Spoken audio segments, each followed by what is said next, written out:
Dewa Perang Ye-Shikai. Bab 636. Krisis. Dengan pengalaman bertahun-tahun di ambang hidup dan mati, Ye-Shikai tahu betul bahwa ini adalah upaya musuh untuk menjebaknya. Alasan mengapa lokasi itu dipilih juga untuk menjebak mereka berdua, tetapi ini saja tidak dapat menjebak Ye-Shikai. Sebaiknya kau cepat pergi. Akan sulit bagimu untuk melarikan diri hanya dengan satu orang. Luo Shiki tahu betapa menakutkannya pihak lain. Bukan saja metode mereka kejam, tetapi kekuatan mereka tidak boleh diremehkan. Ye-Shikai melindungi Luo Shiki di belakangnya, mengeluarkan pedang logam yang dibuat oleh Ghost dari cincin penyimpanan, dan memegangnya di dadanya dalam posisi bertahan. Tidak mungkin, kita berdua harus keluar hari ini. Ye-Shikai berkata dengan marah. Sekarang mereka masih tidak tahu di mana musuh berada. Kelompok orang ini benar-benar mencoba menjadi misterius. Swas, wus, wus. Beberapa suara angin terdengar dalam kegelapan. Ye-Shikai tiba-tiba menarik Luo Shiki ke samping dan menangkis wajahnya dengan pedang di tangannya. Ledakan.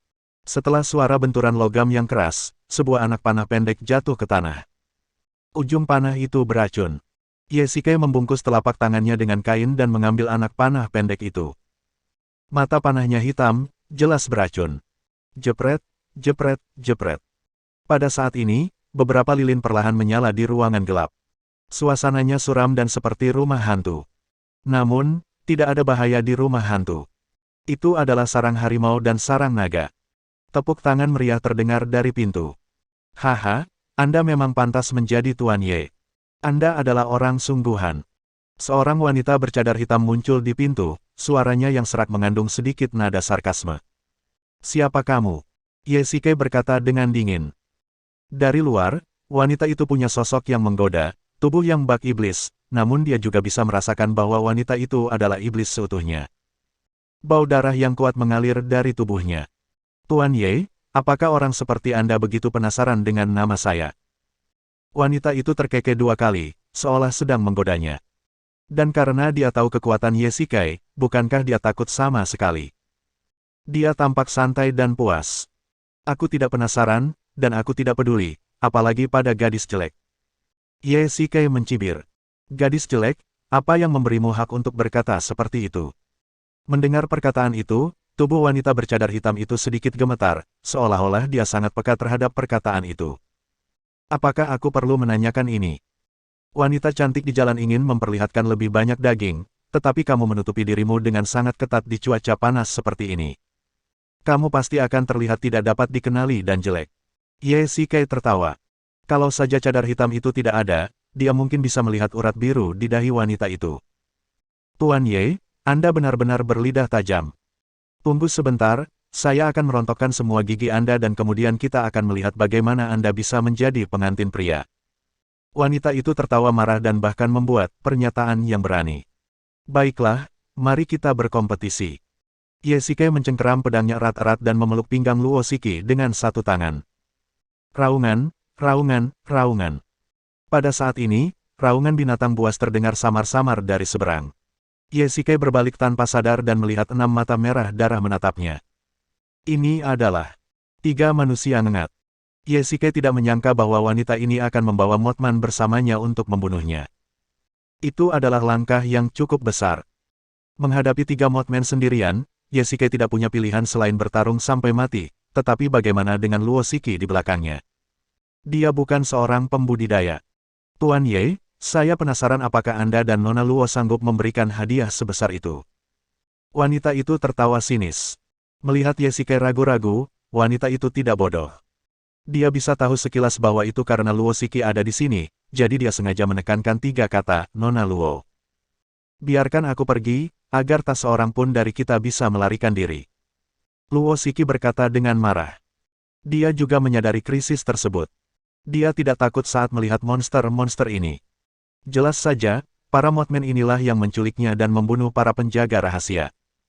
Namun siapakah wanita bercadar hitam di hadapannya ini? Bagaimana dia merasuki Mothman? Mungkinkah Mothman ini tidak dikembangkan oleh Bos Sing? Jika aku meninggalkanmu sekarang, mengapa aku harus bersusah payah datang ke sini untuk menyelamatkanmu? Ye-Shikai memegang pedang tajam. Begitu dia selesai berbicara, seekor manusia ngengat tiba-tiba menerkam dan Ye-Shikai menebas kepalanya. Ledakan. Setelah hantaman yang telak, percikan api yang menyilaukan berterbangan di antara pedang tajam dan kepala Mothman. Ye Shikai kagum. Seluruh tubuh Mothman bagaikan baju besi yang tidak bisa dihancurkan, sangat kokoh. Pedang itu terbuat dari logam langka, dan ditambah dengan kekuatan batinnya, pedang itu tidak melukainya. Dapat dilihat bahwa pembelaannya sangat tinggi. Sebelum Ye Shikai bisa bereaksi, dua Mothman yang tersisa terbang seperti dua bola meriam. Ye Shikai segera mengeluarkan elemen api dari cincin penyimpanannya dan menggunakan kekuatan internalnya untuk membentuk penghalang api untuk melindungi dirinya dan Luo Shiki di belakangnya. Mengaum. Api tersebut memiliki efek mematikan bagi Mothman, tetapi tidak dapat menghalangi tindakan mereka. Ye Shikai harus melindungi Luo Shiki, jadi tentu saja dia tidak dapat melakukannya. Dia hanya dapat menggunakan api untuk perlahan-lahan menghabiskan kekuatan fisik monster dan menunggu kesempatan untuk menemukan kelemahan mereka. Swas. Tiba-tiba, Ye Shikai merasakan hawa dingin di punggungnya dan tanpa sadar mengayunkan pedangnya untuk menghalangi. Dua bilah pedang yang tajam itu menghadang pedang di kiri dan kanan. Itu adalah wanita yang berkerudung hitam. Kecepatannya begitu cepat, bahkan sebanding dengan kecepatannya sendiri. Ye Shikai tiba-tiba diserang dan berbalik dengan tiba-tiba untuk melindungi Luo Shiki di belakangnya. Kamu terganggu. Wanita berkerudung hitam itu sedikit mengangkat sudut mulutnya, mengangkat kakinya, dan menendang Ye Shikai tepat di dada, membuatnya terlempar. Apakah kamu baik-baik saja? Jantung Luo Shiki berdebar kencang, dia pun bergegas menghampiri dengan cemas. Ye Shikai terbaring di tanah dengan ekspresi kesakitan di wajahnya. Jika saja tidak ada yang mengatakan kepadaku untuk tidak membunuhmu, kau pasti sudah terbunuh oleh pedangku sejak lama. Kata wanita berkerudung hitam itu dengan kejam. Tiba-tiba, dia mengambil langkah cepat dan bergegas di depan Ye Shikai. Luo Shiki terkejut dan ingin mendekat untuk menghentikannya, tetapi didorong oleh wanita bercadar hitam. Aku tidak punya waktu untuk mengurusimu sekarang, janganlah terlalu ingin mati. Wanita berkerudung hitam itu meraung dengan suara rendah. Melihat hal itu, Ye Shikai ingin maju untuk menyelamatkannya, namun kembali ditendang oleh wanita bercadar hitam itu. Tuan Ye, saya akui Anda memang kuat. Jika kita bertarung secara terbuka hari ini, mungkin sulit untuk mengatakan siapa yang akan menang. Namun, sayang sekali Anda selalu begitu emosional. Wanita berkerudung hitam itu berjalan mendekati Ye Shikai selangkah demi selangkah. Di balik kerudung hitamnya ada senyum di wajahnya, seperti seorang pemburu yang menikmati proses berburu. Jika kau ingin membunuhku, bunuh saja aku. Apalagi yang kau inginkan? Ada bekas darah di sudut mulut Ye Shikai. Dia terkena tendangan keras tadi, dan organ dalamnya mungkin terluka. Dia tidak menyangka bahwa kekuatan batin wanita itu begitu dalam. Sudah kubilang, seseorang mengatakan padaku untuk tidak membunuhmu. Wanita berkerudung hitam itu berkata dengan tenang, sambil perlahan mengeluarkan tang dari belakangnya, lalu membungkuk dan berbisik, aku baru saja mengatakan bahwa aku akan merontokkan gigimu, tetapi mengingat sikapmu yang cukup baik, aku hanya akan mencabut satu gigimu. Bab 637. Mencabut gigi. Kau orang mesum. Ye Shikai mencibir dan memalingkan kepalanya. Wanita berkerudung hitam itu terkekeh dua kali, lalu perlahan menurunkan tubuhnya, berjongkok, mengulurkan tangannya dan meraih mulut Ye Shikai. Sekarang kau adalah lawanku yang kalah. Kualifikasi apa yang kau miliki untuk berbicara denganku? Wanita berkerudung hitam itu mencibir bagaikan penguasa kehidupan, meremehkan ucapan orang di bawahnya. Jika bukan karena monster-monster ini, kau pasti bisa mengalahkanku. Ye Shikai menarik lengan wanita itu dengan kedua tangannya dan berkata dengan marah. Dua pasukan saling bertarung, dan mereka menggunakan segala cara yang mungkin. Apakah kamu selalu bertarung sendirian? Apakah adik-adikmu hanya pemandu sorak? Wanita itu mencibir, menekan tang dengan lembut, dan tersenyum sambil mendekatkan mulutnya ke telinga Ye Shikai. Apakah kamu tidak penasaran mengapa tidak ada satupun adik laki-lakimu yang datang selama ini? Apa yang kamu lakukan pada mereka? Wajah Ye Shikai berubah dan dia berkata dengan dingin. Coba tebak, misalnya, pria dan wanita di luar sana seharusnya sedang bertarung dengan orang-orangku sekarang. Wanita bercadar hitam itu berkata sambil tersenyum. Kamu sedang bermain api. Bermain api. Haha, Tuan Ye, Anda adalah orang pertama yang berani berbicara kepada saya seperti ini. Setelah mendengar ini, wanita itu malah tertawa alih-alih marah. Ancaman Ye Shikai tampaknya tidak berpengaruh sama sekali padanya. Haha. Tiba-tiba, Ye Shikai tertawa terbahak-bahak, dan giginya yang berlumuran darah tampak sangat menakutkan. Kenapa kamu tertawa? Saya menertawakanmu karena saya bukan hanya orang pertama yang berani berbicara seperti ini kepadamu, tetapi juga orang pertama yang melakukannya. Yesike tiba-tiba mengulurkan tangannya, dan bola api langsung melesat keluar. Suhu tinggi 5000 derajat cukup menakutkan meskipun apinya tidak menakutkan. Wanita berkerudung hitam itu tiba-tiba mundur selangkah. Pada saat yang sama, awan asap tiba-tiba meledak dan menyebar langsung ke seluruh ruangan. Sialan, hati-hati dengan jendelanya. Wanita bercadar hitam itu jelas terkejut dengan pemandangan di depannya. Dia tidak menyangka Yesike akan memainkan trik ini. Tujuan asapnya jelas untuk keluar. Ledakan. Setelah suara keras itu, seberkas sinar matahari yang menyilaukan bersinar masuk. Jendela itu dipecahkan oleh Yesike. Ketika asap menghilang, Yesike telah menghilang dari tempat itu, dan Luo Shiki menghilang bersamanya. Yanjing, jalan tol. Apa yang sedang terjadi? Jiqian punya firasat buruk. Bagaimana mungkin dia tidak tahu apa yang dilakukan Biro Keamanan Nasional? Namun, secara logika, meski mereka adalah dewa utama dunia bawah tanah asing, mereka ada di Yanjing. Pertama, mereka tidak membunuh siapapun, dan kedua, mereka tidak melanggar hukum. Biro Keamanan Nasional tidak punya hak menyentuhnya. Paling-paling yang bisa mereka lakukan adalah mendeportasi mereka. Tapi siapa sebenarnya penjahat yang dicari, yang sedang dibicarakan Tianjing sekarang? Sialan, aku pernah melakukan kesalahan di Yanjing sebelumnya, dan aku tidak menyangka orang-orang dari Biro Keamanan Nasional ini akan mengikutiku lagi kali ini. Aku tidak bisa menyingkirkan mereka. Wang Kei merasa sedikit bersalah. Kalau saja dia tahu lebih awal, dia seharusnya tidak membunuh orang begitu saja, meski mereka hanya beberapa penjahat. Orang yang ingin mereka tangkap adalah aku. Jangan khawatir, pergi saja dan selamatkan Lao Ye sekarang. Orang-orang ini tidak akan bisa berbuat apa-apa padaku. Wajah Wang Kei tampak serius, dan dia diam-diam memusatkan kekuatan internalnya ke tangan kanannya.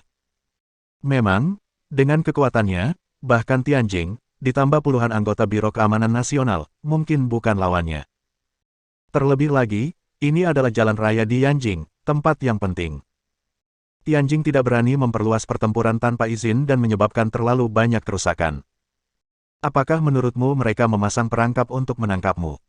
Jiqian berkata dengan dingin, jika mereka benar-benar tahu, mereka akan menangkapmu di bea cukai. Bagaimana mereka bisa membiarkanmu pergi ke pesta pernikahan? Apa maksudmu? Wang Kei bertanya dengan bingung. Lupakan saja, aku akan menjelaskannya nanti. Mari kita lakukan selangkah demi selangkah. Jiqian mengeluarkan kunci mobil dan mematikan mesin. Turunkan jendelanya. Aku sedang menangkap seorang penjahat yang dicari. Aku sangat curiga dia ada di dalam mobil ini. Tianjing berjalan ke jendela mobil dan berteriak keras. Jiqian, pergilah dulu, jangan khawatirkan aku. Diam. Jiqian mengumpat keras dan perlahan menaruh tangannya di gagang pintu. Dentuman, dentum, dentum. Tiba-tiba muncul beberapa kepulan asap di sekeliling mobil, dan kini mobil itu langsung diselimuti kabut. Hati-hati, ada yang menyerang. Tianjing tiba-tiba mundur selangkah dan berteriak keras. Pada saat ini, beberapa pria berpakaian putih tiba-tiba keluar dari asap, memegang batang besi, dan memaksa para penjaga Biro Keamanan Nasional untuk mundur. Kecepatannya begitu tinggi sehingga jelaslah bahwa itu adalah sesuatu yang hanya bisa dilakukan oleh para pembudidaya. Tianjing sangat marah dan mencengkeram kerah baju seorang pria dengan satu tangan. Tiba-tiba sebuah tangan tua yang agak layu terjulur dari kabut. Tianjing merasakan aura pembunuh. Ini adalah seorang petani tua. Tanpa sadar dia melepaskan kerah pria itu. Tepat saat ia bereaksi, sebuah kruk menebasnya dari samping. Tianjing tidak berani menghadapinya secara langsung. Dia hanya bisa menghindari tepian dan mundur beberapa langkah. Siapa kamu? Beraninya kamu menghentikan Biro Keamanan Nasional untuk menyelidiki kasus ini. Tianjing berteriak keras. Ada seorang pria bertopeng di depannya, tetapi dia tampak seperti pria tua, kalau tidak, dia tidak akan menggunakan tongkat sebagai senjata. Huff. Pria bertopeng itu tidak mengatakan apa-apa dan hanya memukul mereka dengan tongkatnya. Pada saat yang sama, Jiqian dan Wang Kei juga bereaksi. Pada saat ini, Jiqian tiba-tiba menemukan ada label di luar jendela mobil dengan kata-kata tertulis di atasnya. Berlari. Jiqian tidak ragu-ragu. Dia menyalakan mobil dan berlari keluar sementara kekacauan masih terjadi. Semuanya, mundur. Melihat hal itu, lelaki tua bertopeng itu berkata dengan suara rendah, lalu melemparkan bom asap ke tanah, dan kini terjatuh ke dalam kabut lagi. Hentikan mobil itu! Tianjing berteriak keras. Siapapun dapat melihat bahwa tindakan orang-orang ini sepenuhnya untuk menutupi pelarian mereka. Ketika asap menghilang, pria-pria bertopeng putih itu menghilang lagi dari tempat kejadian, seolah-olah mereka tidak pernah ada di sana. Apakah ada yang terluka? Tianjing mengumpat dan menatap penjaga di sekelilingnya. Beberapa dari mereka jatuh ke tanah. Mereka bertemu dengan para pembudidaya. Bahkan para pengawal elit Biro Keamanan Nasional hanyalah orang biasa dan tentu saja bukan tandingan kelompok orang itu. Tidak, tidak. Ya ampun, siapa orang-orang itu? Kok bisa mereka begitu kuat? Setelah turun dari jalan raya, keduanya melaju menuju tujuan mereka melalui jalan kecil. Wang Kei menoleh ke belakang dan melihat tidak ada seorang pun yang mengikuti mereka. Dia seorang kultivator dari keluarga Ji. Jiqian berkata ringan, sambil menatap ke depan dengan dingin. Yanjing, keluarga Ji, bukankah itu rumahmu? Wang Kei bertanya dengan rasa ingin tahu, apakah kamu memanggil orang-orang ini? Tidak. Jiqian menolak dengan dingin dan menggelengkan kepalanya. Saya tidak tahu siapa yang mengirimnya, dan saya tidak tahu bagaimana mereka tahu lokasi saya. Ngomong-ngomong, karena kamu memiliki dukungan yang kuat, mengapa kamu pergi ke luar negeri untuk menjadi dewa utama? Wang Kei berbalik, namun melihat mata dingin Jiqian menatapnya. Aku tidak akan mengatakan apa-apa lagi. Ayo cepat pergi. Wang Kei sedikit takut. Wanita yang sedang marah jangan dipancing emosinya, apalagi wanita yang sudah setingkat dewa utama. Bab 638. Sial, siapa orang-orang ini? Pada saat yang sama, di luar rumah, Moji dan Miehun juga terlibat dalam pertempuran sengit. Tidak seorang pun tahu dari mana orang-orang ini berasal, namun mereka keluar tanpa mengatakan sepatah kata pun dan langsung membacok dan membunuh. Akan tetapi, kedua prajurit Istana Hades bukanlah orang yang lemah lembut dan dengan tenang menangkis serangan lawan. Jumlah mereka banyak dan mereka bekerja sama dengan sangat baik. Mereka seharusnya menjadi tim pembunuh yang spesial. Miehun memandang rendah semua orang. Sebenarnya tujuan orang-orang ini sangat jelas. Semua gerakan yang baru saja mereka lakukan adalah gerakan mematikan. Jelaslah mereka ingin menyingkirkan mereka dan meninggalkan Yesike terisolasi dan tak berdaya. Saya khawatir bos dalam bahaya. Saya akan melindungi Anda dan Anda bergegas masuk untuk melihatnya. Wajah Miehun tampak serius, darah masih menetes dari pedang Changbai di tangannya. Dia memandang ke kejauhan dengan cemas, bertanya-tanya mengapa pengawal gelap Istana Dunia Bawah belum datang. Apakah Anda bisa? Tentu saja, pergilah dengan cepat. Miehun meraung, dan sebuah sosok muncul di depannya. Seorang pria berpakaian hitam memegang pisau tajam dan menusuk langsung ke arah Miehun. Mencari kematian. Miehun mengulurkan tangan kirinya dan menggenggam erat lengan pria berpakaian hitam itu, dan dengan tangan kanannya memegang pedang putih panjang, dia menusuk jantung pria berpakaian hitam itu. Moji berlari menuju villa, dan tiba-tiba dua lampu merah menyala di depannya. Detik berikutnya, Moji ketakutan dan mundur beberapa langkah. Seekor manusia ngengat melompat keluar, dan sayapnya seperti dua pisau pemotong, memotong lubang di dinding bagian dalam. Ledakan. Ratu sihir mengayunkan pedang lembutnya, berusaha memotong sayap manusia ngengat, tetapi sia-sia. Manusia ngengat panjangnya 2 atau 3 meter, dan lengannya lebih dari 1 meter. Selain itu, bilah-bilah tajam dan panjang di tangannya tampak seperti dua bayonet. 1 inci lebih panjang, 1 inci lebih kuat. Ratu sihir merasa kesulitan untuk mendekatinya. Ledakan. Tiba-tiba sebuah bayangan hitam melesat keluar dari belakang Moji dan menghantam tepat di belakangnya. Engah. Tiba-tiba seteguk darah muncrat keluar. Mojim terkejut dan terkena pukulan keras, lalu jatuh langsung ke tanah. Ketika berbalik, dia mendapati bahwa orang yang baru saja menyerangnya sebenarnya adalah Mothman lainnya. Haha, aku tidak menyangka kalian berdua belum mati. Di atas atap, seorang wanita bercadar hitam berdiri, memandangi putri iblis yang terluka di tanah dengan tatapan bercanda. Lupakan saja, mereka tidak bisa menghadapimu, jadi biarkan monster-monster ini melakukannya. Kata wanita berkerudung hitam itu sambil melambaikan tangannya. Dua manusia ngengat tiba-tiba menyerbu ke arah putri iblis. Tidak. Melihat hal itu, Miehun mengayunkan pedangnya untuk menghalangi serangan kedua pria berpakaian hitam itu. Tubuhnya berubah menjadi cahaya putih dan menerkam ke arah Moji. Teknik Dewa Bulan, bintang jatuh. Dalam sekejap mata, beberapa cahaya perak melesat keluar dari kejauhan dan langsung mengenai kedua Mothman itu.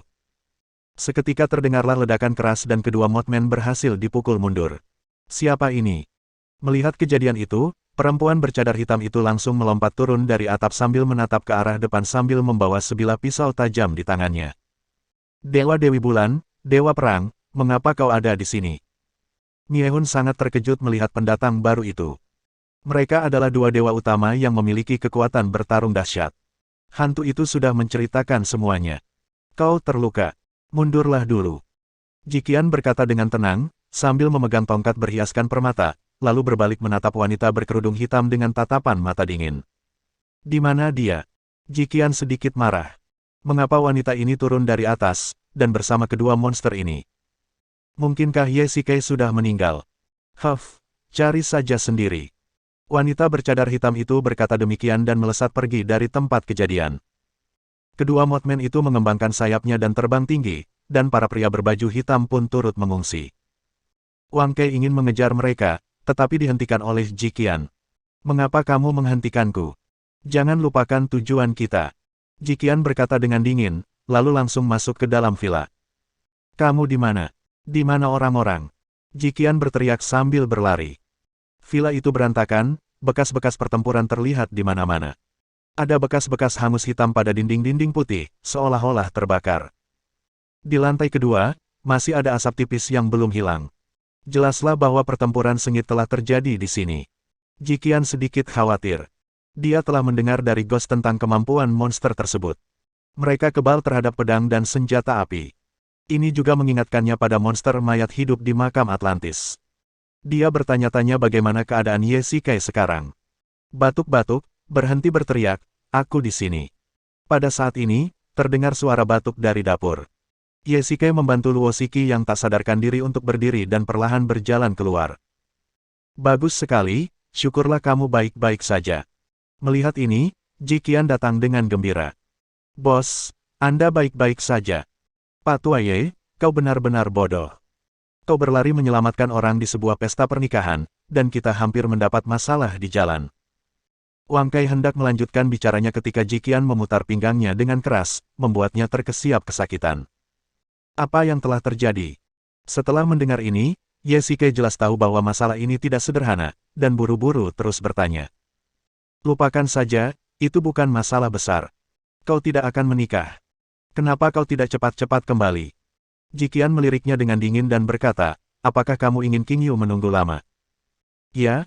Ye Shikai berkata cepat. Serahkan Nona Luo pada kami.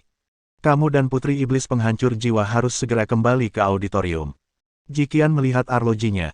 Sekarang sudah jam 12. Tidak terlalu terlambat bagimu untuk bergegas kembali. Kalau begitu, aku serahkan padamu. Crown Hotel, aula besar. Para aktor dan penyanyi yang diundang dari stasiun TV sudah mulai tampil di panggung. Meskipun masalahnya mendesak dan jadwalnya sulit disesuaikan, Istana Hades kaya dan telah menghabiskan puluhan juta untuk mengundang para penyanyi ini guna menstabilkan situasi. Hantu di lantai 2 dengan cermat mengamati ekspresi para tamu. Mereka tampaknya menjadi sedikit bosan. Terlihat bahwa mereka pasti sudah menunggu lama. Tidak, mengapa bos belum kembali? Hantu itu tampak khawatir. Saat itu sudah lewat pukul 12. Meski hidangan sudah dihidangkan satu persatu, kedua mempelai tidak keluar untuk menemui tamu. Bisakah ini disebut pernikahan? Hantu, apakah dia kembali? Pada saat ini, suara lembut terdengar di belakang Ghost. Kakak ipar, kenapa kamu di sini? Pergilah ke belakang panggung dan beristirahatlah. Hantu itu melangkah maju dan mendukung Su Qingyu. Dia tampak agak lemah sekarang, dengan ekspresi khawatir di wajahnya. Di mana dia? Kenapa dia belum kembali? Su Qingyu tampak sedikit menyalahkan. 1 jam telah berlalu dan dia tidak bodoh. Bagaimana mungkin dia tidak melihat bahwa hantu itu sengaja menyembunyikannya darinya? Hampir selesai, kakak ipar, jangan khawatir, aku sudah mengundang semua bintang ke sini, tunggu sebentar. Hantu itu sedikit cemas. Mata Su Qingyu tampak sangat dingin, dan tampaknya dia bertekad kali ini. Kalau begitu aku akan berdiri di sini dan menunggu sampai dia kembali. Aku tidak percaya dia akan membatalkan pernikahan ini. Su Qing berkata dengan tegas. Bab 639. Kakak ipar, tolong jangan mempersulitku. Hantu mendesah tak berdaya. Apa yang harus dia lakukan adalah menstabilkan seluruh situasi, terutama, dia tidak bisa membiarkan para tamu tahu bahwa Ye Shikai tidak hadir. Sebenarnya, yang paling ditakutkan Ghost adalah jangan sampai Su Qingyu tahu kalau Ye Shikai berani menyelamatkan orang, tapi begitu Su Qingyu tahu kalau orang yang Ye Shikai rela-rela menyerahkan pernikahannya demi menyelamatkannya adalah Luo Shiki, bukankah itu akan jadi bom waktu bagi kehidupan pernikahan mereka di masa depan? Kenapa? Sebagai istrinya, apakah saya tidak punya kualifikasi untuk mengetahui situasinya saat ini? Su Qing berkata dengan suara dingin. Hantu itu benar-benar merasakan sedikit kedinginan. Wanita di depannya jelas tidak memiliki kekuatan batin, jadi mengapa dia masih membuatnya merasa krisis? Lebih tepatnya, itu adalah keagungan seorang atasan. Kakak ipar, silakan kembali. Saya mengikuti perintah bos untuk memastikan keselamatanmu. Melihat hal itu, sang hantu tak punya pilihan lain selain menelan ludah dan berkata. Ding ling ling. Pada saat ini, telepon berdering. Ghost melihat ide penelepon, mengangkat telepon dengan bersemangat, dan segera menjawabnya. Kakak ipar, bos sudah kembali dari rumah sakit dan akan segera datang. Kata Ghost dengan bersemangat. Dia telah berbohong kepada Su Qingyu sebelumnya, mengatakan bahwa Ye Shikai memiliki masalah kesehatan dan dikirim ke rumah sakit. Sekarang dia akhirnya kembali. Syukurlah, selama dia mengirim pesan teks dan memverifikasi kesaksiannya dengan Ye Shikai nanti, Su Qingyu pasti tidak akan curiga. Lebih seperti itu. Su Qingyu berkata dengan dingin, lalu berbalik tanpa suara. Yanjing, sebuah rumah sakit swasta. Nona Luo, apakah Anda sudah bangun? Pada saat yang sama, Luo Shiki yang terluka dan tidak sadarkan diri perlahan-lahan terbangun di bawah perawatan Jiqian. Rumah sakit swasta ini adalah industri yang diminta hantu kepada orang-orang istana dunia bawah untuk didirikan di sini. Tujuannya bukan untuk menghasilkan uang lebih, tetapi terutama sebagai lokasi resepsi. Anda. Luo Shiki perlahan membuka kelopak matanya yang berat, dan di depannya ada dua pria dan wanita yang belum pernah dilihatnya sebelumnya. Kami adalah teman-teman Lao Ye. Jangan khawatir, di sini sangat aman. Wang Kai berkata sambil tersenyum. Anda Jiqian, Nona Ji. Kan. Luo Shiki berkata ringan saat dia melihat wanita cantik berpakaian putih di depannya. Nona Luo, apakah Anda mengenal saya? Jiqian sedikit terkejut. Dia tidak menyangka bahwa Luo Shiki benar-benar mengenalnya. Secara logika, Luo Shiki adalah ratu dunia bawah tanah di Yanjing, dan kedua wanita itu seharusnya tidak memiliki persinggungan. Aku pernah mendengar Ye Shikai berbicara tentangmu. Luo Shiki berkata dengan suara rendah, matanya berkedip dua kali tanpa sadar. Di mana dia? Apakah dia baik-baik saja? Luo Shiki langsung bertanya, seolah tiba-tiba teringat sesuatu. Dia baik-baik saja. Dia sudah dalam perjalanan menuju pernikahan. Wang Kai berkata dengan tenang. Maafkan aku, Qingyu. Saat lukaku sembuh, aku akan menemuinya.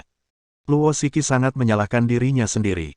Pagi ini, dia tiba-tiba diculik oleh sekelompok pria berpakaian hitam di luar. Saat itu, dia sudah tahu tujuan orang-orang jahat itu. Ye Shikai berani mengutuk dunia, dan melarikan diri dari pernikahan untuk menyelamatkannya. Orang yang paling terluka pastilah Su Qingyu.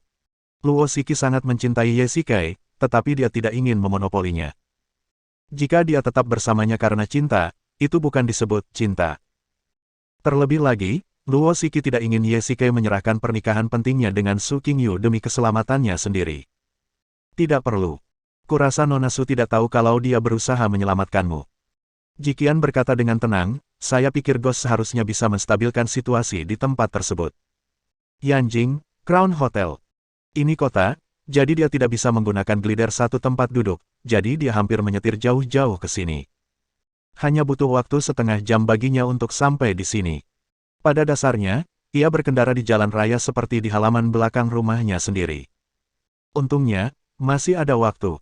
Begitu Ye Shikai memasuki Hotel Crown, beberapa penjaga rahasia berjalan cepat. Mereka mengikuti perintah hantu dan menuntut agar keselamatan Ye Shikai harus dilindungi.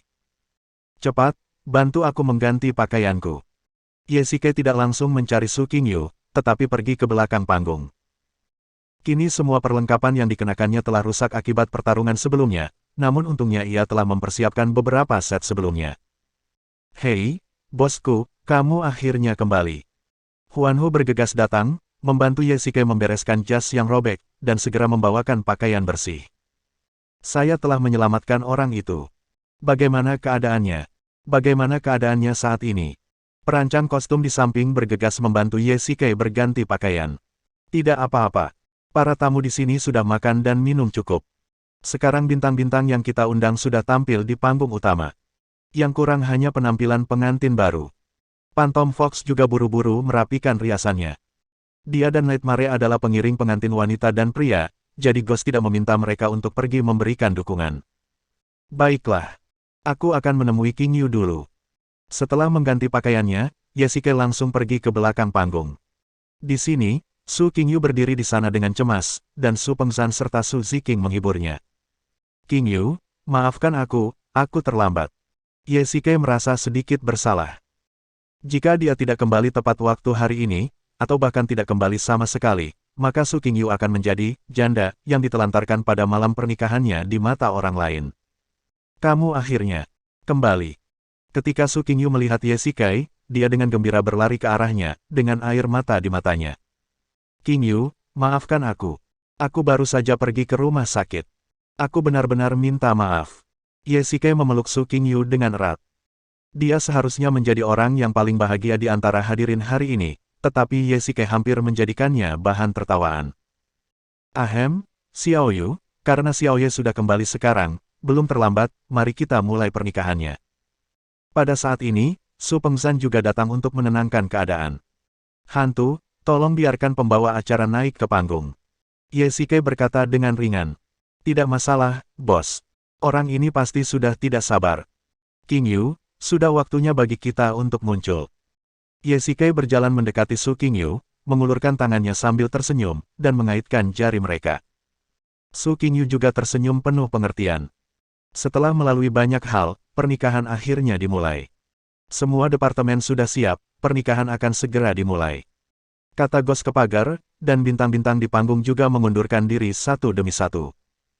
Keduanya berjalan keluar dari belakang panggung, dan seluruh lampu di tempat itu tiba-tiba terfokus pada mereka, langsung menjadi tempat yang paling mempesona. Para tamu yang terhormat, mari kita sambut kedua pengantin baru ini. Pembawa acara cukup terganggu dengan hantu itu, namun dia mengambil uang dari mereka, dan pasangan ini bukan orang biasa, dan uang yang diberikan pun cukup. Memikirkan hal ini, sang pembawa acara tentu harus melakukan yang terbaik. Selamat datang semuanya untuk menghadiri pernikahan kami di tengah jadwal kalian yang padat. Di sini, King Yu ingin mengucapkan terima kasih kepada kalian semua. Su King Yu memegang mikrofon dan berkata kepada semua orang sambil tersenyum. Seperti yang diharapkan dari salah satu dari 4 wanita cantik Yanjing, tepuk tangan yang diberikan jauh lebih keras daripada pidato pembawa acara tadi. Bab 640. Pernikahan pun berjalan dengan tertib sesuai dengan tata cara yang telah ditentukan. Pekerjaan pembawa acara serupa. Sehebat apapun dia hanya peran yang digunakan untuk menjadi tuan rumah pesta pernikahan dan menciptakan suasana. Kuncinya masih terletak pada kedua pengantin baru itu. Su King Yu sedikit pemalu. Menikah adalah hal yang membahagiakan sekaligus menegangkan bagi seorang wanita. Dapat juga dikatakan bahwa Su King Yu menunjukkan sisi hatinya yang paling jujur. Dia terlihat dingin tetapi sebenarnya adalah seorang wanita yang penuh dengan harapan-harapan bodoh tentang cinta. Pengantin pria, saya lihat pengantin wanita agak gugup, apakah ada yang ingin Anda sampaikan? MC bertanya pada Ye Shikai sambil tersenyum. Dia bukan orang yang sangat romantis. Faktanya, sebagai Raja Neraka, misteri dan pembunuhan adalah kesan masyarakat terhadapnya. Saat dia masih berpacaran dengan Jiqian sebelumnya, hubungan mereka tampak wajar saja. Selain itu, dia awalnya agak dingin, jadi Ye Shikai tidak perlu memutar otak untuk memikirkan kata-kata manis untuk membujuknya. Sekarang, dia harus mengucapkan beberapa kata klise di depan banyak orang, dan itu benar-benar tidak dapat diucapkan bagi Ye Shikai. Saya pikir pengantin pria tampak lebih gugup, jadi biarkan pengantin wanita berbicara terlebih dahulu. Melihat hal itu, sang MC pun segera keluar dan berusaha menenangkan keadaan dengan senyuman. Para tamu yang hadir pun tak kuasa menahan tawa. MC benar-benar memiliki selera humor yang alami. Biarkan aku pergi dulu. Ye Shikai menarik napas dalam-dalam, menoleh dan menatap Su King Yu. Entah mengapa, Su King Yu juga berbalik pada saat yang sama. Keduanya saling berpandangan dan tersenyum penuh pengertian. King Yu, aku berdiri di sini hari ini, tidak mengucapkan kata-kata manis apapun, aku hanya ingin mengucapkan terima kasih karena telah memberiku kesempatan. Ye berkata dengan ringan, aku sangat tersentuh bahwa kamu dan aku dapat bergandengan tangan dalam pernikahan hari ini. Ahem, pidato mempelai pria singkat dan langsung ke intinya. Apa yang ingin dikatakan mempelai wanita setelah mendengar ini? Pembawa acara menatap Su Qingyu sambil tersenyum. Hari ini di hadapan tamu-tamu yang luar biasa, aku harap semua orang dapat menyaksikan momen ini bersama-sama. Suamiku, aku akan selalu mencintaimu. Setelah Su Qingyu selesai berbicara, wajahnya menjadi semerah apel. Kita bisa bayangkan betapa besar keberaniannya untuk mengucapkan kata-kata penuh kasih seperti itu. Haha, sepertinya kita adalah sepasang kekasih yang sedang dimabuk cinta. Pembawa acara berkata sambil tersenyum, kalau begitu, silakan minta kedua mempelai untuk saling menyematkan cincin di tangan masing-masing. Bahasa Indonesia. Hantu itu akhirnya menghela napas lega. Menjadi pengurus istana dunia bawah ibarat menjadi seorang ayah dan ibu, yang mengkhawatirkan ini dan itu. Terlebih lagi, Ye selalu menyebabkan banyak masalah, dan hantu itu harus membersihkan kekacauan untuk mereka. Untungnya hari ini relatif lancar dan jadwal pernikahan hanya ditunda 2 jam. Sampaikan kepada stasiun-stasiun TV itu bahwa saya sudah mentransfer honorarium pertunjukan, dan personel lain yang tidak relevan boleh keluar. Ghost berkata ringan kepada penjaga rahasia di sampingnya, dan melihat ke arlojinya. Saat itu sudah pukul 4 sore, dan pernikahan seharusnya segera berakhir. Nona Su, Tuan Ye, saya doakan pernikahan kalian bahagia. Saya pamit dulu. Bonason mengangkat gelas anggur merah dan meminum anggur di dalamnya. Harus dikatakan bahwa wajah Ye memang sangat besar. Bonason datang ke Yanjing kali ini tanpa alasan lain selain untuk menghadiri pernikahannya. Inilah keagungan dan pesona pribadi Pluto. Di antara semua orang yang hadir, kecuali Putri Ana, orang yang paling mengenal Pluto adalah Bonason. Tuan Bonason, selamat datang hari ini. Ye mengangkat anggur merah sebagai balasannya. Jika seseorang ingin menunjukkan identitas dan statusnya, tampilan samping mungkin lebih intuitif daripada tampilan depan. Jika Bonason dan Ana harus memberinya wajah, bagaimana Ye bisa menjadi orang biasa? Setelah hari ini, nama Ye mungkin akan mendidih di dunia bisnis Yanjing. Tuan Bonason, selamat datang kembali ke Yanjing lain kali. Su Qingyu sangat menghormati taipan bisnis di depannya. Faktanya, kasus bisnis klasik Bonason adalah kasus pengajaran dalam buku teks keuangan Universitas Yanjing. Su Qingyu pernah mendengar nama Bonason saat dia masih sekolah, tetapi dia tidak menyangka akan bertemu langsung dengannya suatu hari. Nona Su, Tuan Ye, saya juga menyambut Anda untuk mengunjungi Prancis. Saya sendiri yang akan mengajak Anda jalan-jalan. Bonasen berkata sambil tersenyum. Itu tidak bisa lebih baik lagi. Ye mengangguk sambil tersenyum. Pada saat ini, Ana juga berjalan perlahan, dan Penatua Alan dan beberapa penatua gereja raja lainnya mengikuti di belakang. Entah mengapa, Ye tampaknya tidak memiliki kesan yang baik terhadap orang-orang di gereja raja. Hades, selamat, dan aku mendoakan pernikahanmu bahagia. Kata Ana sambil tersenyum. Ye pernah menyelamatkan hidupnya. Di Cina, kisah berdarah tentang seorang pahlawan yang menyelamatkan seorang wanita cantik inilah yang membuat wanita barat seperti Ana jatuh cinta padanya. Namun, Ana juga mengerti bahwa mereka berdua memang ditakdirkan untuk tidak bersama, tetapi melihat kekasihnya menemukan cinta sejati, Ana merasa lega. Terima kasih. Ye mengangguk sambil tersenyum. Putri Ana, kita bertemu lagi. Su Qingyu lebih berterima kasih kepada Ana. Sebelumnya di Gunung Suci, dia lebih suka menyinggung Zeus daripada melindungi Su Qingyu.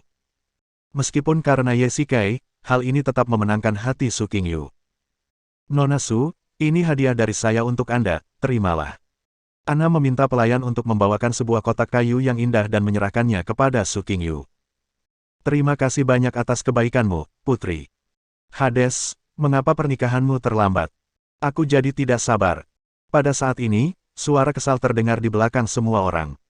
Ketika mereka berbalik, ternyata itu adalah Koga Kawako. Chuanzi, terima kasih sudah datang hari ini. Ye tidak marah. Meskipun Chuanzi masih muda, dia sangat berbakat. Dia adalah harta karun keluarga Koga dan sangat dicintai. Selain itu, dia memiliki kultivasi yang luar biasa dan biasanya sombong. Namun, sejak dia bertemu Ye di Atlantis, kepribadiannya tampaknya telah mengalami beberapa perubahan halus. Aku hanya bosan, kamu tidak perlu berterima kasih padaku. Kata Chuanzi dingin. Ye dengan tajam memperhatikan bahwa tampaknya ada banyak permusuhan di wajah Penatua Allen, dan segera menyadari bahwa Chuanzi adalah seorang ahli kultivasi dan mungkin menimbulkan ancaman keselamatan bagi anak. Aku sudah melihat hadiahmu. Sarung pedangmu sangat indah. Ye berkata sambil tersenyum dan memberi isyarat kepada Penatua Allen untuk memberinya isyarat agar santai. Ingatkan saat kau keluar dari Atlantis, kau memberiku sarung pedang. Chuanzi berkata dengan ringan, ini cocok dengan pedang Kitetsu milikku. Itu bagus. Ye tersenyum penuh arti dan bertanya dengan ragu, lalu untuk apa sarung pedangmu? Pisau hitammu. Chuanzi perlahan menundukkan kepalanya. Aku menemukan bahwa pedang hitammu tampaknya tidak memiliki sarung, jadi kau memberiku sarung baru. Ye berkata sambil tersenyum tipis. Dalam bahasa Mandarin, itu adalah bentuk kesopanan. Bersambung.